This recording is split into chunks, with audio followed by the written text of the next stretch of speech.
In July this year, India shook hands with the United Kingdom and locked a free trade agreement, which basically cuts duties to a very large extent on goods across sectors and makes the exchange of services between the two countries much more easier.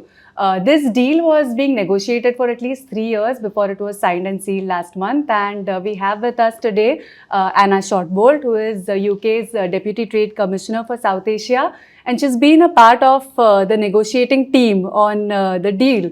And she's very generously agreed to give us some of her time to explain the inner workings of this deal and also the kind of impact that it will have on the bilateral trade between UK and India.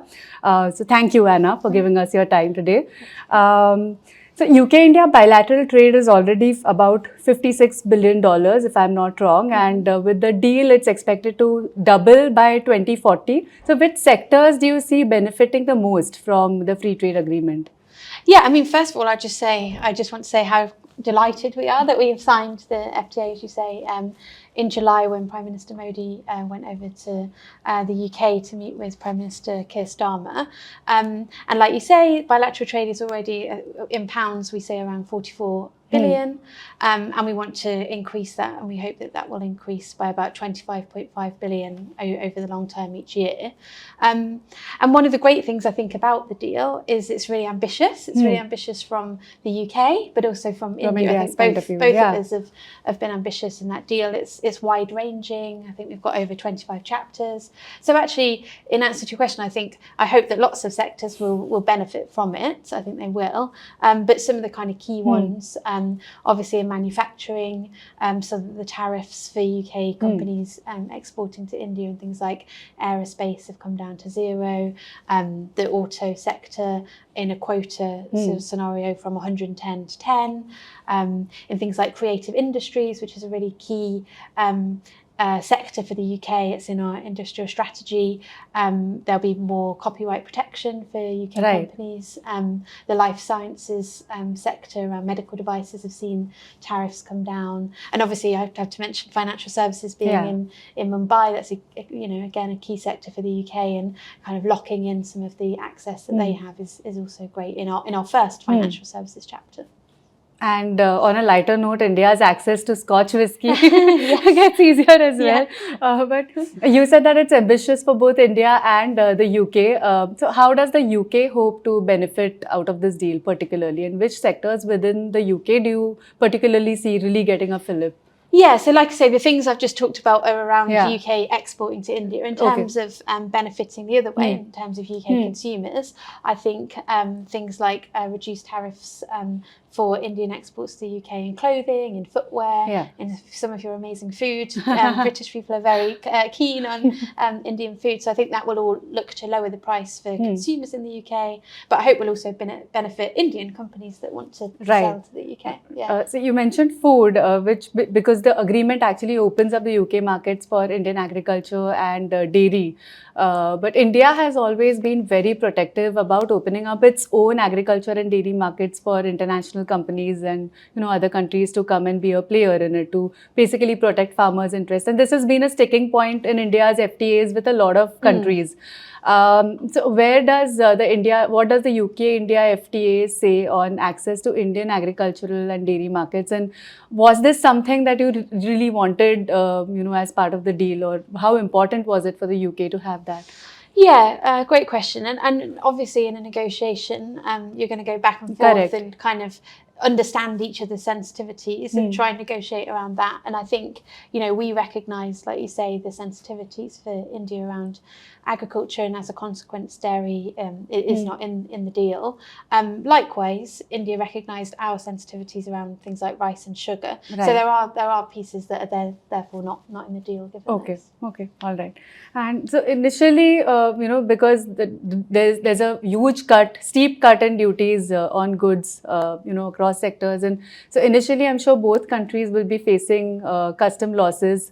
Eventually, of course, the increase in trade will, offset some of those losses to a great measure. But till that happens, there will be some loss of revenue and custom duties that both countries will have to face. Generally, how do you see both countries tackling that? And was this something that was also part of the negotiation on, how to kind of stem that loss for both the countries? Yeah, I mean, I think we both went in to negotiate the FTA with the long term in mind. Fifth and sixth largest economies, how do we make it easier to trade in that long term? So that was definitely what we wanted to do. I think the business sentiment on the back of us signing the deal kind of speaks for itself. Actually, I've been going and doing speeches. We've been doing events around the whole of India, like Chandigarh down to Bangalore. And actually, I think businesses are in that kind of long-term framework. They're thinking about all of the tariffs that they can benefit from. So we're keeping that in mind, and that's kind of underpinned, I think, of our relationship with India. So when the Prime Minister went to the UK, he also agreed with our Prime Minister the Vision 2035, which kind of covers the whole relationship. So it's more in that mindset that we were thinking. More longer term. And Exactly. Yeah. So one of the sectors that's likely to be the biggest beneficiaries of this agreement is the automobile sector. How do British companies plan to use this opportunity, in India, and which companies particularly are looking to expand their operations in India through this deal?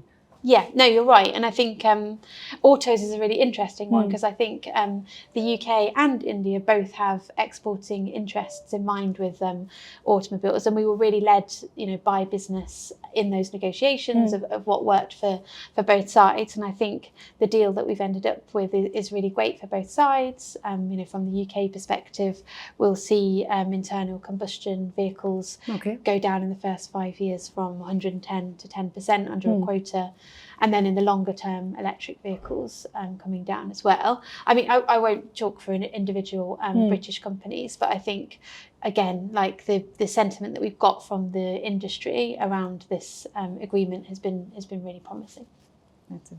So one of the unresolved issues from India's side, at least, is this exemption to the from the UK's proposed carbon border adjustment mechanism. Basically, your proposed carbon tax on imports. What were the negotiations like on that front? And do you think it would restrain India from actually really ramping up its exports to the UK as part of the deal? Yeah, so as part of the free trade agreement, the CBAM, there's no text. It's not covered in the agreement. But part of our wider relationship, like I was just talking with the Vision 2035, energy and both the UK and India's transition to net zero is a really important part of our relationship and how we work together. And that will include the UK's eventual moving to the CBAM by 2027. I think I'll just say it's not a part of the free trade agreement. We've slashed tariffs for Indian imports to across 99% of lines. So that's the kind of positive message that we... And were there any major sticking points from your end that have kind of remained unresolved and which you would revisit at some point of time later in the deal? And Yeah. I mean, like I said earlier, it's a negotiation. Some people, it's all about compromise, right? And I think both sides probably wanted different things that we were not able to get. I think on the UK side, the bilateral investment treaty is something that we would have liked to agree, and we hope that we will get that eventually. To support more UK companies coming here and setting up in India. Right. How does the agreement boost collaboration in the defense sector particularly? So it's actually, I think defense is a really, really important part of our wider relationship.